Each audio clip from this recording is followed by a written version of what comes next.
Ferdy Sambo dan Putri Chandrawati menyusun alibi dalam persidangan pembunuhan berencana terhadap Brigadir Yosua. Ferdy Sambo dan Putri mengatakan kepada orang tua Yosua bahwa pembunuhan berlatar emosi dan marah.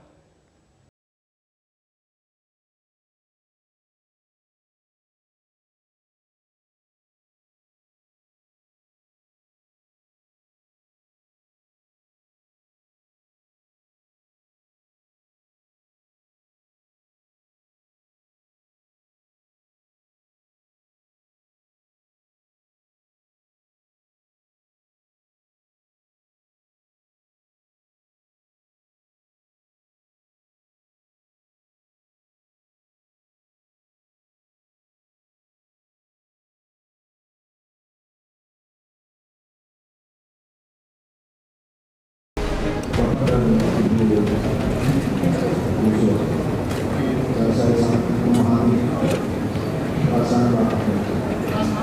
Saya mohon atas apa yang saya sangat menyesal. Saat itu saya tidak mau dan tidak bisa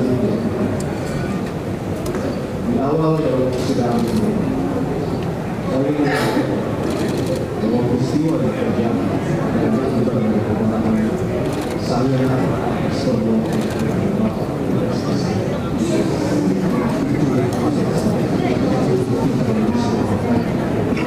saya yakini bahwa saya telah berdosa dan saya akan bertanggung jawab. Saya juga sudah tidak. Begitu halnya dengan Putri Chandrawati.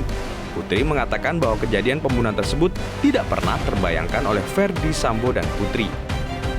Saya dan Bapak Ferdy Sambo tidak sedetik pun menginginkan kejadian seperti ini terjadi dalam kehidupan keluarga kami yang membawa duka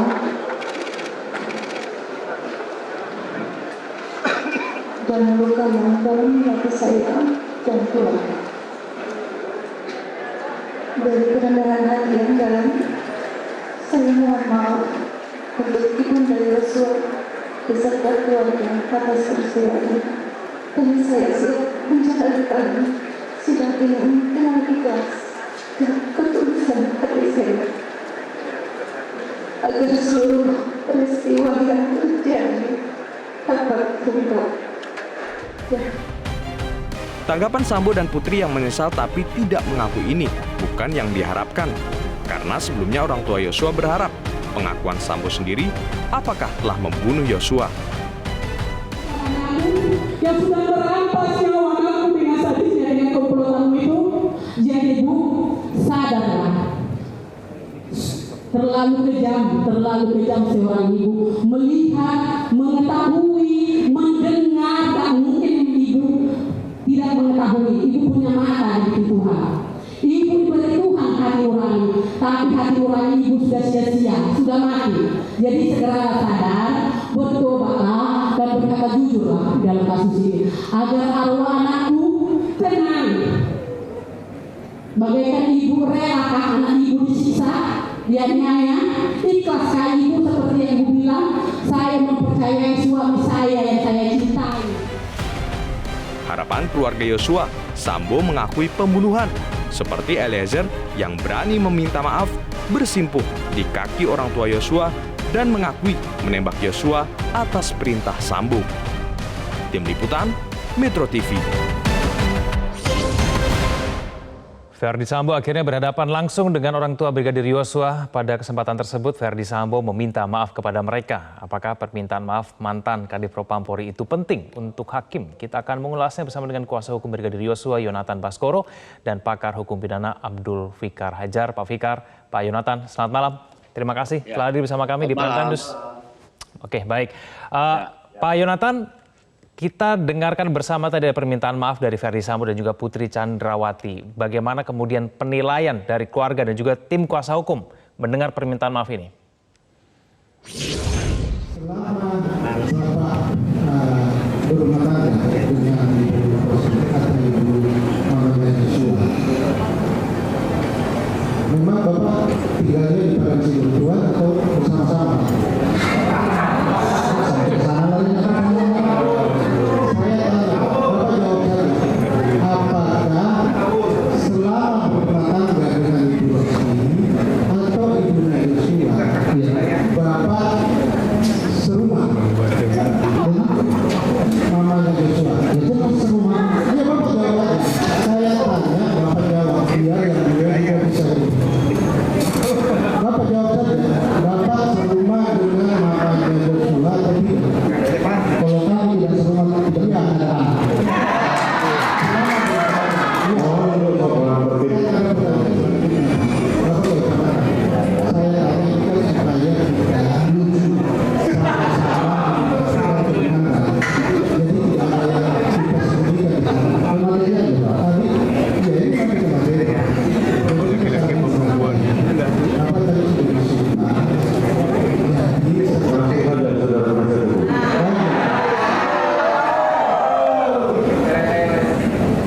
satu kota dengan Yosua.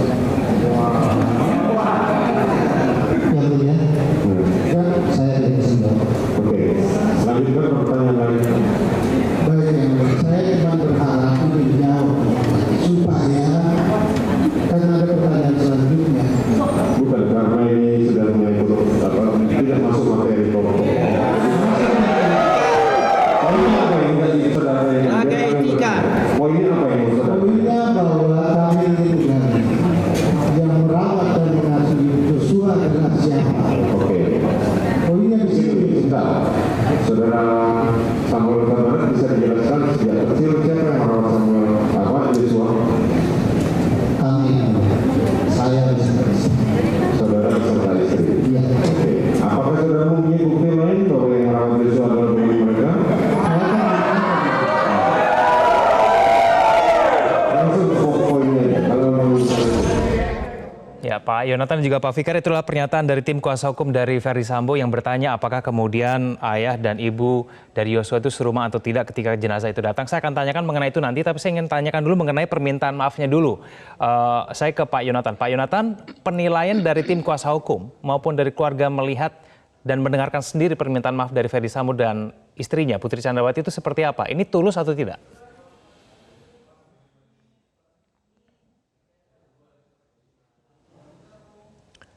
Ya, Pak Yonatan, audionya belum keluar di sini? Suara. Oke, baik, silakan. Sudah masuk. Bagaimana Pak Yonatan? Belum juga. Halo Pak Yonatan, suaranya hilang lagi. Boleh dicek lagi suaranya? Belum terdengar.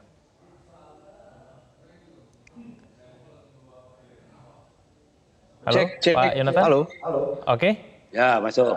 Oke, silakan Pak Yonatan. Sudah masuk? Sudah Ya, masuk? sudah, silakan Pak Yonatan. Baik, kita sebagai manusia yang berakal sehat dan berakal budi sebagai seorang kesatria, jika ingin mengajukan permohonan maaf yang ikhlas, maaf ya maaf, mengakui kesalahan, bukannya maaf tapi ada syarat atau ada tapinya. Ya tentu ini kita bertanya-tanya, ini hanya formalitas atau memang hanya untuk mengambil simpati, tapi saya rasa juga tidak, karena tidak akan mendapatkan simpati jika permintaan maafnya seperti itu, Mas. Bagian mana dari permintaan maaf dari Ferdi Sambo dan Putri Candrawati yang dinilai tidak tulus, tidak ikhlas? Iya, jika mengakui kesalahannya dan meminta maaf, baik, saya mengakui kesalahan saya telah membunuh Yosua, kami menyatakan penyesalan. Tetapi kalau ini kan enggak. Kami meminta maaf, tapi memang karena anak ibu dan bapak yang membuat saya marah. Nah itu bagaimana kita semua bisa menilai permohonan maaf seperti itu, kategori maafnya kayak gimana? Menurut kami itu kurang pantas sebetulnya. Oke, kurang lebih kata-katanya begini Pak Yonatan. Ini Ferdi Sambo mengatakan dari kemarahannya, dia meminta maaf dari kemarahannya atas perbuatan Yosua. Apakah memang menurut tim kuasa hukum Ferdi Sambo ingin mencoba untuk mengalihkan kesalahannya kembali kepada Yosua? Peristiwa ini terjadi gara-gara kesalahan dari Brigadir Yosua? Ya bisa kita lihat aja kalau seperti itu ya artinya memang sepertinya FS ini masih kekeh begitu melakukan kesalahan karena memang ada sesuatu yang membuatnya marah begitu. Padahal kan kalau minta maaf ya tinggal minta maaf begitu. Kalau begitu ya menurut saya silakan saja berkata seperti itu. Tentu kita semua bisa menilai permintaan maaf tersebut tulus atau tidak. Seharusnya akui saja kalau memang sudah mengakui kesalahan. Saya mengakui kesalahan titik begitu. Menyesali perbuatan titik. Tidak perlu ada tambah-tambahan yang lain. Oke, saya ke Pak Fikar. Pak Fikar, Anda menilainya seperti apa? Apakah memang ada upaya dari Ferdi Sambo untuk tidak mengakui kesalahannya 100%, berusaha kemudian mengalihkan kesalahan ini sebetulnya ada peran dari Yosua juga begitu? Ya, saya kira apa yang dinyatakan oleh Yonatan tadi betul ya. Artinya pernyataan ini tidak ikhlas sebenarnya. Itu yang ingin kalau dipendekkan tuh kalimatnya gitu. Pernyataan yang tidak ikhlas gitu. Orang mohon maaf itu kan dasarnya sebenarnya kan ada keikhlasan, pengakuan terhadap kesalahan kan begitu, ya kan? Tapi ketika iya sih, saya nembak juga kan karena ada sebabnya kan gitu ya kan? Artinya permohonan maafnya masih dikasih argumen lagi gitu. Nah itu yang yang kelihatan tidak ikhlasnya itu, gitu ya, seperti itu. Jadi bukan permohonan maaf yang kan membunuh atau menembak ya dari sudut apapun ya, kecuali menjalankan tugas sebagai eksekutor hukuman itu nggak legal, itu ilegal semua gitu. Tidak ada pembenaran terhadap siapapun menembak orang ya kecuali eksekutor gitu, kecuali eksekutor hukuman mati gitu. Ya. Nah, kecuali itu ya tidak ada penembakan tuh yang legal. Nah karena itu mestinya ya diakui itu sebagai kesalahan yang besar. Mestinya itu gitu. Nomor satu itu dulu gitu.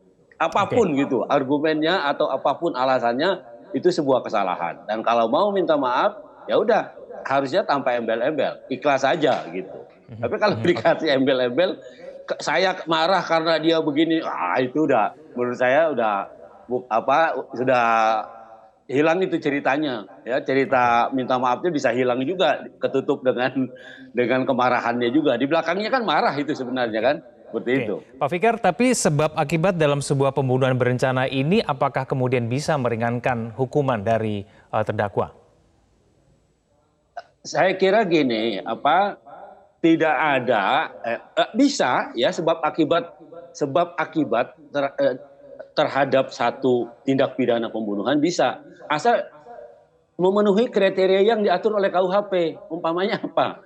Umpamanya yang membunuh itu jiwanya tidak sehat gitu. Umpamanya yang membunuh itu anak-anak. Nah itu ada perhitungannya sendiri. Atau dia membunuh karena terpaksa. Umpamanya karena dia diancam oleh berapa orang yang kemudian dia melakukan jurus terakhir sampai kemudian dia melumpuhkan satu orang sampai mati umpamanya. Nah itu opermah umpamanya seperti itu. Itu boleh. Hukum pidana itu memaafkan gitu. Karena itu dia bisa tidak dihukum seperti itu. Atau juga umpamanya menjalankan perintah jabatan. Nah itu tadi yang kalau perintah jabatan itu mengeksekusi hukuman mati, itu kan nembak gitu, nembak orang, ya kan? Dia tidak punya kesalahan apa-apa ditembak gitu, tapi itu pelaksanaan hukuman mati. Itu artinya pelaksanaan undang-undang, ya. Perintah jabatan sekaligus juga pelaksanaan putusan yang didasarkan pada undang-undang gitu. Nah, jadi secara rinci sebenarnya KUHP juga mengatur gitu ya, mengatur tindakan apa saja ya yang bisa membenarkan sebuah tindakan yang dapat dikualifikasi sebagai tindak pidana, tapi dimaafkan gitu, tapi dihapuskan pidananya. Itu ada gitu, tapi bukan dengan dengan hanya minta maaf, tapi juga kemudian ngedumel juga gitu. Artinya marah-marah juga gitu. Nah itu sudah tidak tulus dan tidak termasuk itu bagian dari hal-hal yang dapat menghapuskan pidana. Gitu. Pak Fikar, kalau kita cermati dari permintaan maaf dari Ferdy Sambo, tampaknya Ferdy Sambo ingin menekankan kepada pihak keluarga, kita lihat dari gesturnya ya, bahwa memang perbuatan ini didasari atas emosionalnya dia begitu, sehingga kemudian akhirnya melakukan penembakan itu. Apakah kemudian atas dasar emosional ini Ferdy Sambo ingin menjelaskan bahwa ini bukan pembunuhan berencana, ini adalah pembunuhan yang didasarkan atas tindakan spontan begitu karena emosional?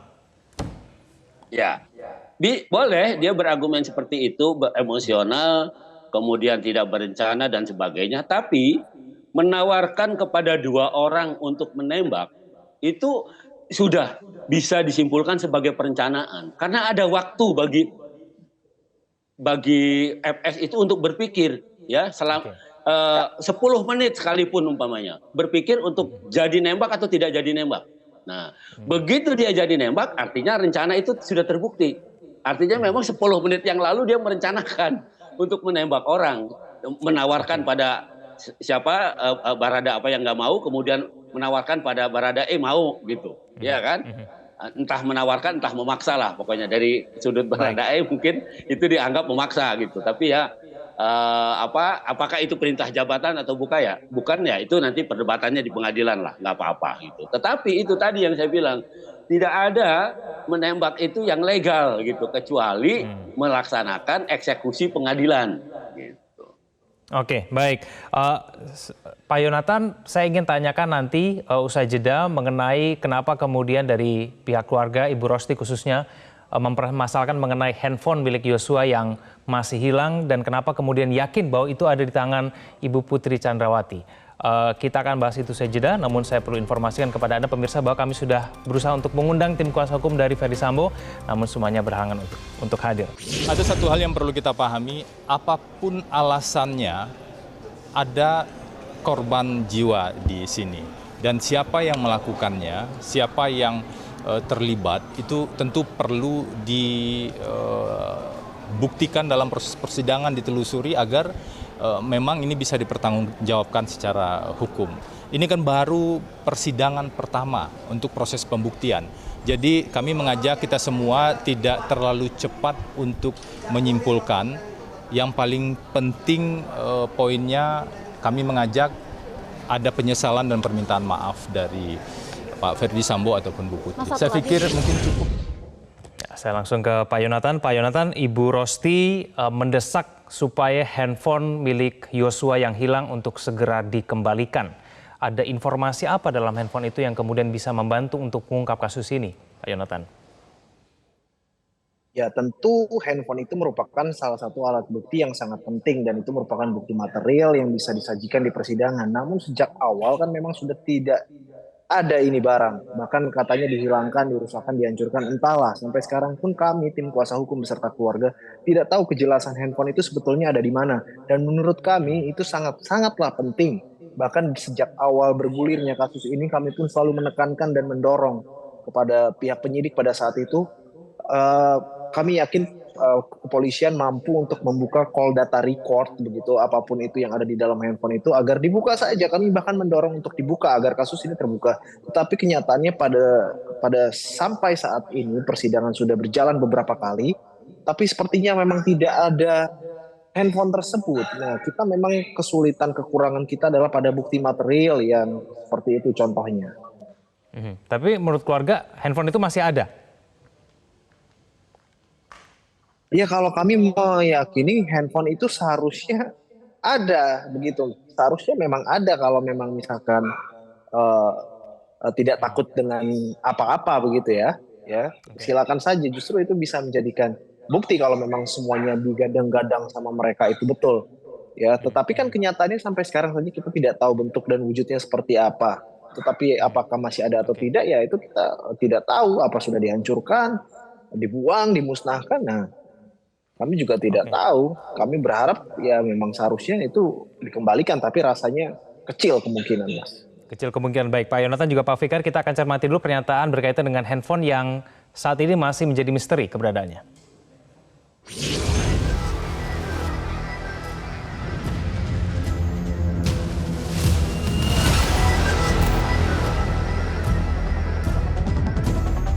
Kuasa hukum Ferdy Sambo, Febri Diansyah, akhirnya menjelaskan di mana keberadaan ponsel milik Brigadir Yosua.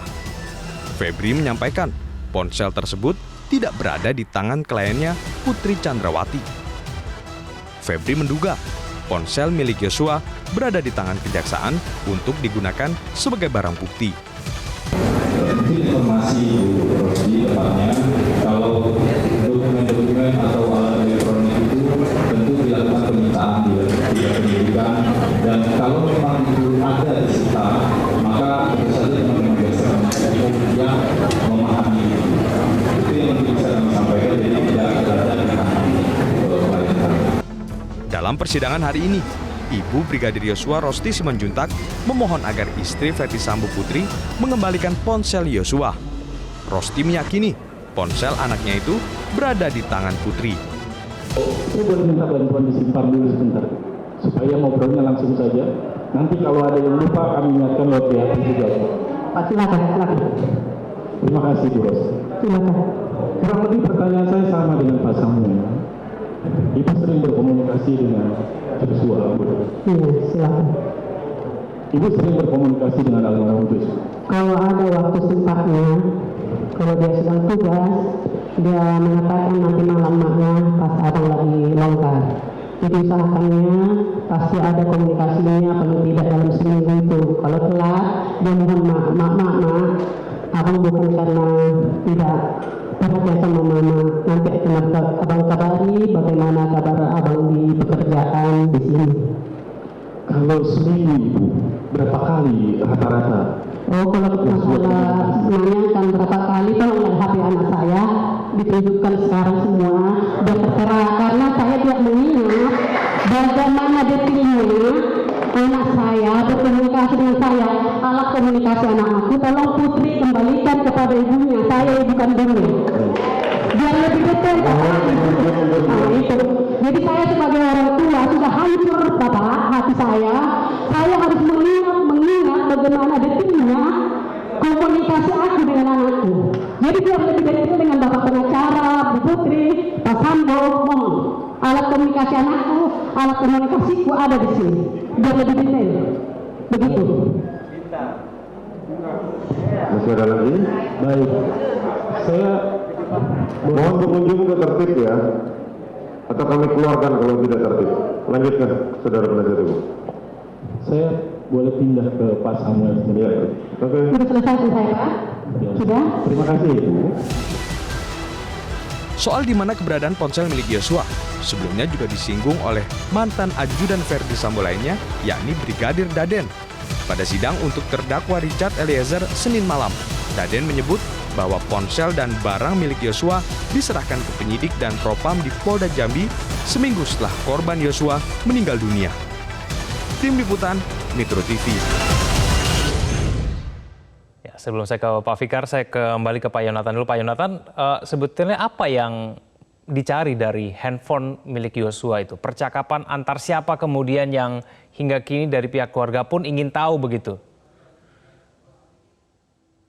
Ya, tentu dari handphone itu apa saja jalur komunikasi dan dengan siapa saja, tentu itu sangat penting dan perlu jika dikaitkan dengan proses pembuktian kasus ini. Karena menurut saya almarhum ini intens berkomunikasi ya, baik dengan keluarga maupun dengan FS sekalipun ataupun dengan PC, karena kan bahwasannya memang almarhum ini adalah seorang ajudan.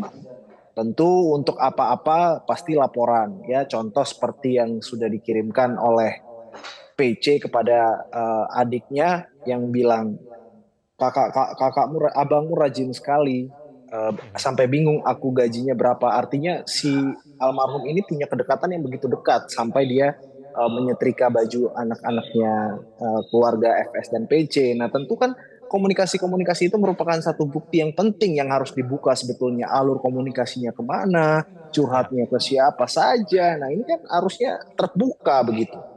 Oke, sempat curhat ke Vera, pacar dari Yosua, dan ada dugaan dia diancam dibunuh begitu di situ. Apakah dari pihak keluarga juga meyakini ada kemungkinan bahwa Yosua juga menceritakan dugaan ancaman pembunuhan itu kepada orang lain selain dari Vera? Nah, mungkin saja, semua kemungkinan bisa saja terjadi di sini ya. Tetapi memang fokus tentu akan lebih terbuka kepada keluarga maupun ke kekasih begitu. Ancaman pembunuhannya ini kan sudah jelas dari bulan Juni bahkan sampai di satu hari sebelum peristiwa pembunuhan tersebut. Nah, inilah sebetulnya kami juga sangat menyayangkan kenapa bukti ini tidak bisa ditemukan begitu, ataupun tidak bisa ada fisiknya. Setahu kami pihak kepolisian pada awal sebelum melimpahkan barang bukti ke kejaksaan, polisi kita ini kan sudah canggih-canggih semua. Seharusnya hal tersebut mudah untuk dibuka, Mas. Tetapi ini kenapa tidak? Ini kan justru jadi pertanyaan bagi kita semua. Oke, Pak Fikar, ada bukti materi yang mungkin dirasa dari tim kuasa hukum Yosua kurang, yaitu adalah handphone ini. Handphone ini bisa menjadi kunci dan kemudian bisa memperjelas kasus ini. Kalau misalnya bukti materinya ini kurang, apakah masih bisa melakukan pembuktian pembunuhan berencana dalam kasus ini? Iya, nomor satu soal handphone, sebenarnya kan yang hilang kan perangkat kerasnya, ya. Perangkat lunaknya seperti tadi Yonatan katakan bisa dilacak di operator sebenarnya, ya. Rekaman pembicaraan itu bisa gitu. Nah, sebenarnya kalau penyidik mau mau agak rajin gitu, agak capek, itu bisa didapat tuh rekaman itu, ya bisa diminta gitu.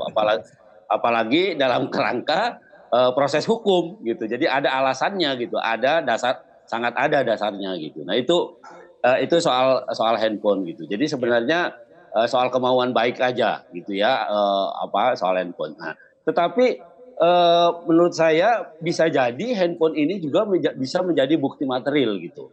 Karena di dalam pembicaraan di dalam handphone itu bisa muncul sesuatu yang tidak terlihat dan bahkan tidak apa sih bahasanya, tidak ngeh gitu ya, padahal ada gitu, kejadian itu ada tetapi tidak diperhatikan oleh orang gitu. Dan itu justru akan membuktikan bahwa sejauh mana penembakan itu dilakukan, apa motifnya, itu bisa terekam di dalam handphone itu ya, meskipun umpamanya ada komunikasi itu dengan pacarnya gitu ya, komunikasi tentang keterancaman jiwa korban Joshua itu. Nah, itu juga bisa dilacak dari handphone pacarnya sebenarnya ya. Karena ada keluhan-keluhan yang sebenarnya bisa dilacak gitu sebelumnya. Nah, itu yang menurut saya belum dilakukan gitu. Yang seharusnya itu juga dilakukan gitu. Karena itu akan membantu ya membuka tabir pembunuhan ini secara seterbuka-terbukanya gitu. Ya, apa motifnya dan sebagainya. Walaupun sampai sekarang ini sebenarnya sampai batas minimal ya sudah cukup lah, ada korban ya kan, ada pelakunya, ada terdakwa, ada perbuatannya ya, tinggal proses pembuktian saja di pengadilan ini menuntaskan persoalan ini. Saya kira begitu, Mas. Oke, baik Pak Fikar, Pak Yonatan sudah meninggalkan ruang dialog ini karena memang ada hal yang tidak bisa ditinggalkan, jadi kita dialog berdua saja. Pak Fikar, kenapa kemudian Ferdy Sambo ini seakan-akan berusaha untuk mencoba mengalihkan perhatian itu kembali ke Magelang begitu, di mana ada dugaan pelecehan seksual di situ. Apakah memang ini merupakan upaya supaya kemudian pelecehan seksual ini bisa dibuktikan atau tidak begitu? Dan kemudian nanti bisa membantu untuk meringankan hukuman terhadap Ferdy Sambo, Pak Fikar. Ya, oke. Pelecehan seksual itu sebuah tindak pidana sendiri, ya, yang kalau tidak salah di awal kasus ini juga menjadi sesuatu yang dilaporkan gitu oleh Bu PC ini, ya kan, resmi ke Polres Jakarta Selatan kalau nggak salah. Yang akhirnya kemudian Jakarta Selatan meng-SP3-kan karena berkesimpulan bahwa tidak ada tindak pidana ini, tidak ada perbuatan ini, sehingga kemudian kepolisian sendiri menyimpulkan tidak ada perbuatannya, karena itu perkaranya dihentikan, di SP3-kan gitu. Nah, itu yang soal pelecehan gitu. Nah, tetapi rupanya ini masih tetap dijadikan alasan terutama oleh Pak FS ini ya, karena pernyataannya kemarin ya, yang kemudian dia katakan dia minta maaf karena emosinya, kemudian dia melakukan penembakan ini terhadap Joshua, tetapi itu pun dipicu oleh perbuatan Joshua yang memang mengecilkan harga dirinya gitu, sehingga dia emosi, marah dan sebagainya. Nah, itu artinya kan memang di satu sisi secara resmi sebenarnya instansi kepolisian di mana Pak FS dulu bergabung juga sudah menyatakan bahwa tidak ada tindak pidana itu, tidak ada perbuatan pelecehan itu, tapi di sisi lain Pak FS masih tetap berpegangan pada itu, seolah-olah memang pelecehan itu ada ya, dan itu menjadi motif gitu, kenapa dia sampai melakukan perbuatan itu. Ya, sampai dia memutuskan untuk menembak Joshua ya, dan dia marah karena itu dan sebagainya. Nah, itu artinya apa? Artinya ya itu tadi, anggapan bahwa memang pelecehan seksual itu ada gitu ya. Walaupun seperti saya katakan tadi, instansi yang resmi sendiri sudah mengatakan tidak ada gitu. Jadi sia-sia begitu kemudian kalau misalnya memang berusaha diarahkan kembali ke kasus pelecehan seksual, singkat saja Pak Fikar. Iya, menurut saya sia-sia, dan itu tidak akan juga bisa meringankan gitu. Alasan menembak, pelecehan seksual kemudian tidak membenarkan orang untuk menembak orang gitu loh. Itu tidak membenarkan itu gitu, karena memang pelecehan seksual bahwa itu tindak pidana sendiri iya gitu, tetapi itu bukan menjadi alasan untuk orang kemudian dengan alasan itu bisa menembak orang gitu. Nah, menembak orang itu tidak pidana juga kan begitu. Baik Pak Fikar, kita akan tunggu nanti dinamika apa yang kemudian muncul di sidang-sidang selanjutnya. Terima kasih Pak Fikar telah bergabung bersama kami di Prime Time News.